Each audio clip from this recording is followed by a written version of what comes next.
보고 있으면서 참 비겁하다 그런 생각이 듭니다. 그러니까 이미 오늘 구속적 부심은 어떻게 되는지 모르겠네요. 음란물을 제조 유통시킨 그들은 이제 구속영장 청구가 됐는데, 네. 그 전 대통령께서는 이를테면 국가기록물에 대한 거, 네. 국가기록원이 만들어지지 않았으니 그럼 일단 카피해서 가져가고 보다가 나중에 한다 뭐 이런 식의 다 논의 절차를 거쳤음에도 그때 관계했던 실무자 5명을 소환하니까 그러지 마라.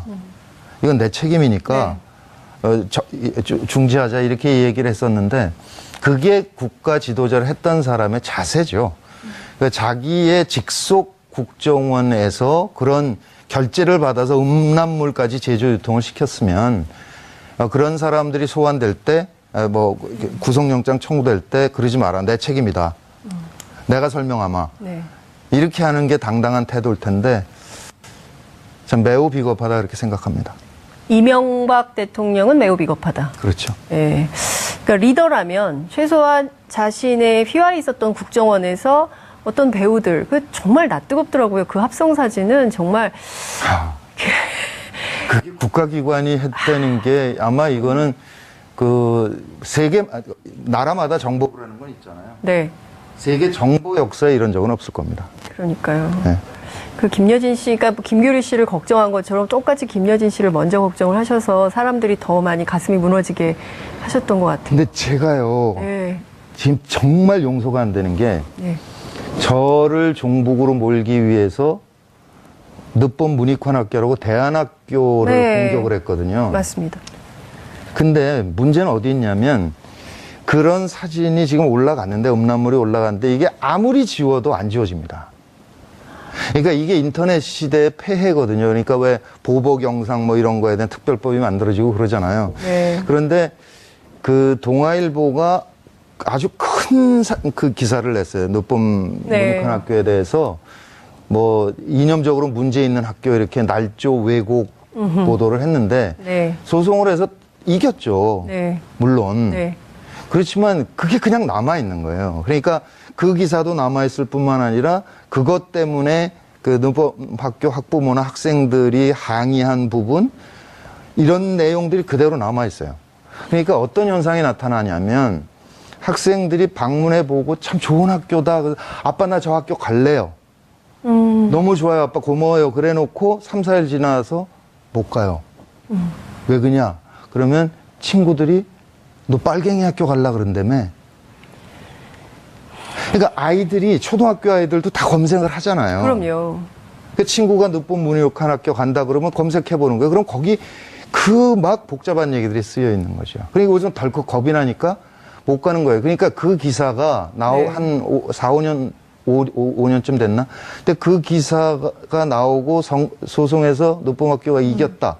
그러나 그것은 그대로 남아가지고 지금도 영향을 미치고 있는 거죠. 그러니까 입학생 모집이 안 돼요. 늦봄 문익환학교 입학생. 그러니까 저를 공격하는 건 좋다니까요. 전 각오가 돼 있으니까. 제가 운동하다 죽는 사람 한두 사람 본 거 아니잖아요. 그러니까 정말 문제가 아니에요, 저는. 근데 어떻게 교육을 깨려고 그러냐고. 근데 그런 면에서 보면 김여진 씨도 지금 저 사진이 지워졌지만 아이가 지금 어린데 뭐 유치원 다니고 그러는데 초등학교 들어가면 검색할 거거든요. 그러니까요. 그러니까 저는 이게 조직운동도 했고 그러니까 뭐 조직과 함께 버틸 수 있는 거죠. 근데 김규리 씨 같은 경우는 그냥 홀홀 단신 자기가 하고 있는 게 감당이 안 되는 친구죠. 김여진 씨는 애기랑 앞으로 그거 어떻게 할 거예요?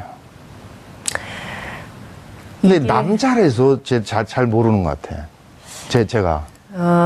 여성들이 느끼는 정말. 너무 참담하죠. 네, 제가 오늘 아침 이 방송 오기 전에 김여진 씨하고 텔레그램으로 메시지 주고받았는데 그래도 견디려고 한다. 주변에 많은 응원이 있어서 그러나 너무 참담하다. 이런 메시지를 보냈더라고요. 그러니까 이게 참 국가가 어떻게 개인에게 국민에게 이런 국가폭력을 저지를 수 있는가? 이게 과거의 독재 정권에나 있었음직한이라고 생각했는데 이명박 박근혜 정권에서도 여전히 되풀이되고 있었던 이런 이제 문제가 다시 확인이 좀 되고 있습니다. 이번에 좀 바로 잡아야 되는데 국가뿐만 아니라 지금 말씀 주신 대로 조중동 보수 언론으로부터도 많이 당하셨잖아요. 이 문제도 다소안에서 소송을 좀 하셔야 되는 거 아닙니까? 근데 언론은 잘 아시다시피 그 기사 내면서 변호인의 점검을 받잖아요. 네. 그러니까 이게 그 소송을 해봐야 별로 큰 효과가 없죠. 징벌적 배상제도 안 돼 있는 상태고. 네. 참, 그러니까 언론들이 그냥 폭력배가 된 건데. 뭐 선거 잘해서 다음 국회 잘 구성되면 좋겠습니다. 징벌적 이런 게 배상제가 통과될 수 있도록. 네. 국가 배상제, 징벌적 보상, 네, 배상제 이런 네. 것들이 좀 꼭 통과됐으면 좋겠다 이런 말씀을 좀 주셨습니다. 이번에 블랙리스트 사건 관련해서 소송을 네. 최동욱 전 검찰총장이 참여하신다는 소식이 전해졌어요. 네. 그분도 피해자 아닙니까? 그렇죠. 똑같은 일을 당하셨으니까 이제 더 하고 싶은 마음이 있으셨겠죠. 네. 그래서 일단 민변 쪽하고 해서 김용민 변호사가 맡아서 일을 시작을 했고, 그다음에 최동욱 변호사는 이제 다른 루트를 통해서 뜻을 전해 오셨어요. 그래서 김용민 변호사가 그저께인가 만나 뵀는데 같이 하겠다고 확인을 하셨고 좀 서두르자고 그러시더래요. 그래서 원래 계획은 이번 달 말까지 피해 사례를 해서 다음 달 초에 내는 걸로 생각을 했는데 좀 당겨지면 모르겠습니다. 피해 사례 수집 여부에 달렸지만 내주 중에 소장이 갈지도 모르겠다. 그런 생각이 듭니다. 그렇군요. 그 얼마 전에 차범근 축구감독이 굉장히 자신은 비겁하다라는 칼럼을 어디 쓰셔가지고 굉장히 화제가 됐었는데요. 이 82명의 배우나 또 혹은 영화 감독이나 이분들이 소송에 적극적으로 참여하시려고 하십니까? 아니면 혹시 또 다른 피해가 있을지 모르기 때문에 저는 좀 빼주세요. 좀 이런 분위기입니까? 아니 또 다른 피해를 걱정하시는 것 같지는 않고요. 네. 근데 감독들이 52명이나 있거든요.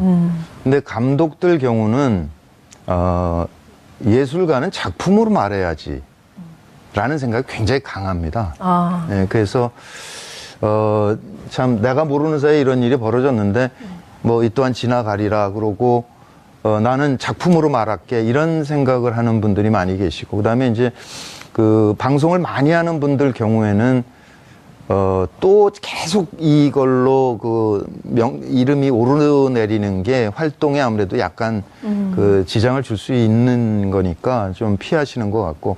근데 일단, 어제까지 22명인가 21명인가 참여를 하셔서 많이 하신 거죠. 그래서 그때 이제 박근혜 블랙리스트가 9,000명에서 400명 정도 소송에 참여했거든요. 이번에 82명 중에서 22명 정도니까 굉장히 많은 거죠. 네. 어쨌든 이 소송이 저는 굉장히 국민들의 큰 관심 속에서 진행이 될 것 같고 또 특히 이 소송을 맡게 된 최동욱 전 검찰총장도 사실은 이 조선일보 그냥 어디 작게 실어도 되는데 이거를 일면 머리에 올렸거든요. 그래서 그렇죠. 예, 이런 문제가 다시는 좀 우리 역사에 되풀이되지 않아야 될 텐데 그럴까요? 어떻게 전망하세요?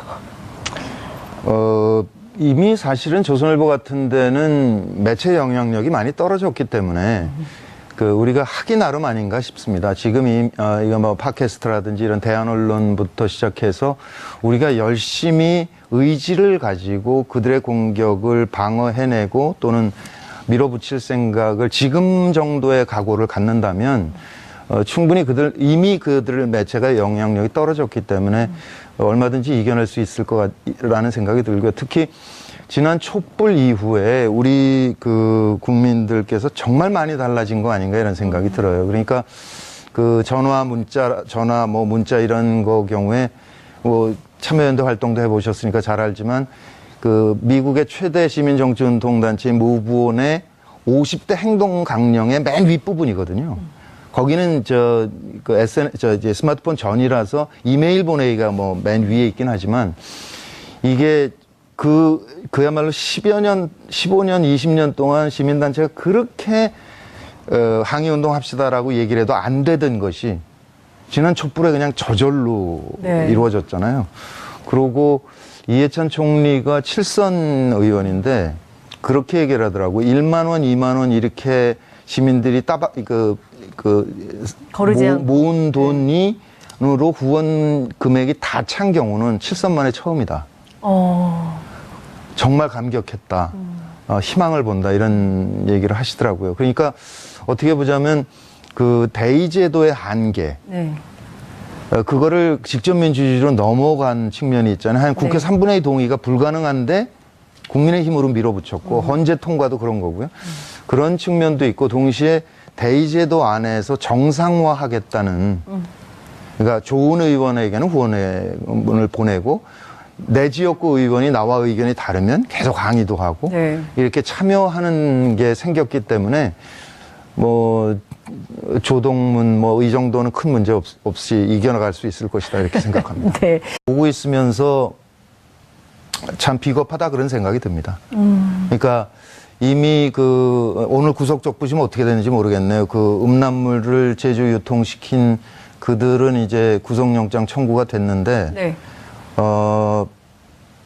그 전 대통령께서는 이를테면 국가 기록물에 대한 거, 네. 그 국가 기록원이 만들어지지 않았으니 그럼 일단 카피해서 가져가고 보다가 나중에 한다 뭐 이런 식의 다 그 논의 절차를 거쳤음에도 그때 관계했던 실무자 5명을 소환하니까 그러지 마라.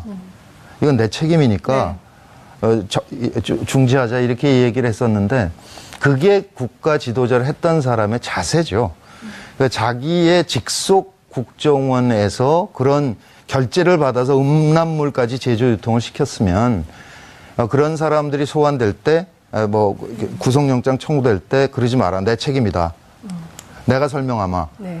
이렇게 하는 게 당당한 태도일 텐데 참 매우 비겁하다 그렇게 생각합니다. 이명박 대통령은 매우 비겁하다. 그렇죠. 예. 그러니까 리더라면 최소한 자신의 휘하에 있었던 국정원에서 어떤 배우들, 그 정말 낯뜨겁더라고요. 그 합성 사진은 정말. 그게 국가기관이 했다는 게 아마 이거는 그 세계, 나라마다 정보부라는 건 있잖아요. 네.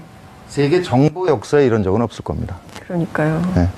그 김여진 씨가 김규리 씨를 걱정한 것처럼 똑같이 김여진 씨를 먼저 걱정을 하셔서 사람들이 더 많이 가슴이 무너지게 하셨던 것 같아요. 근데 제가요, 네. 지금 정말 용서가 안 되는 게 네. 저를 종북으로 몰기 위해서 늦본 문익환학교라고 대안학교를 네. 공격을 했거든요. 맞습니다. 근데 문제는 어디 있냐면 그런 사진이 지금 올라갔는데 음란물이 올라갔는데 이게 아무리 짐생을 하잖아요. 그럼요. 그 친구가 늦본 문익환학교 간다 그러면 검색해 보는 거예요. 그럼 거기 그 막 복잡한 얘기들이 쓰여 있는 거죠. 그러니까 요즘 덜컥 겁이 나니까 못 가는 거예요. 그러니까 그 기사가 네. 한 4, 5년 5년쯤 됐나? 근데 그 기사가 나오고 소송에서 늦봄학교가 이겼다. 그러나 그것은 그대로 남아가지고 지금도 영향을 미치고 있는 거죠. 그러니까 입학생 모집이 안 돼요. 늦봄 문익환학교 입학생. 그러니까 저를 공격하는 건 좋다니까요. 전 각오가 돼 있으니까. 제가 운동하다 죽는 사람 한두 사람 본 거 아니잖아요. 정말 문제가 아니에요, 저는. 근데 어떻게 교육을 깨려고 그러냐고. 근데 그런 면에서 보면 김여진 씨도 지금 저 사진이 지워졌지만 아이가 지금 어린데 뭐 유치원 다니고 그러는데 초등학교 들어가면 검색할 거거든요. 그러니까요. 그러니까 저는 이게 조직운동도 했고 그러니까 뭐 조직과 함께 버틸 수 있는 거죠. 근데 김규리 씨 같은 경우는 그냥 홀홀 단신 자기가 하고 있는데 감당이 안 되는 친구죠. 김여진 씨는 애기랑 앞으로 그거 어떻게 할 거예요? 근데 남자라서 잘 모르는 것 같아. 제가. 여성들이 느끼는 그 정말.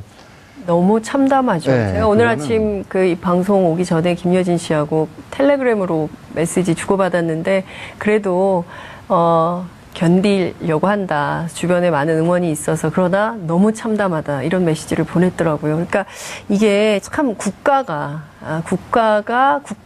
어떻게 개인에게 국민에게 이런 국가폭력을 저지를 수 있는가? 이게 과거의 독재 정권에나 있었음직한이라고 생각했는데 이명박 박근혜 정권에서도 여전히 되풀이되고 있었던 이런 이제 문제가 다시 확인이 좀 되고 있습니다. 이번에 좀 바로 잡아야 되는데 지워도 안 지워집니다. 그러니까 이게 인터넷 시대의 폐해거든요. 그러니까 왜 보복 영상 뭐 이런 거에 대한 특별법이 만들어지고 그러잖아요. 네. 그런데 그 동아일보가 아주 큰 그 기사를 냈어요. 늦봄 네. 문익환 학교에 대해서 뭐 이념적으로 문제 있는 학교 이렇게 날조 왜곡 보도를 했는데 네. 소송을 해서 이겼죠. 네. 물론. 네. 그렇지만 그게 그냥 남아있는 거예요. 그러니까 그 기사도 남아있을 뿐만 아니라 그것 때문에 그 늦봄학교 학부모나 학생들이 항의한 부분 이런 내용들이 그대로 남아있어요. 그러니까 어떤 현상이 나타나냐면 학생들이 방문해 보고 참 좋은 학교다. 아빠 나 저 학교 갈래요. 너무 좋아요. 아빠 고마워요. 그래 놓고 3, 4일 지나서 못 가요. 왜 그러냐? 그러면 친구들이 너 빨갱이 학교 갈라 그런다며. 그러니까 아이들이 초등학교 아이들도 다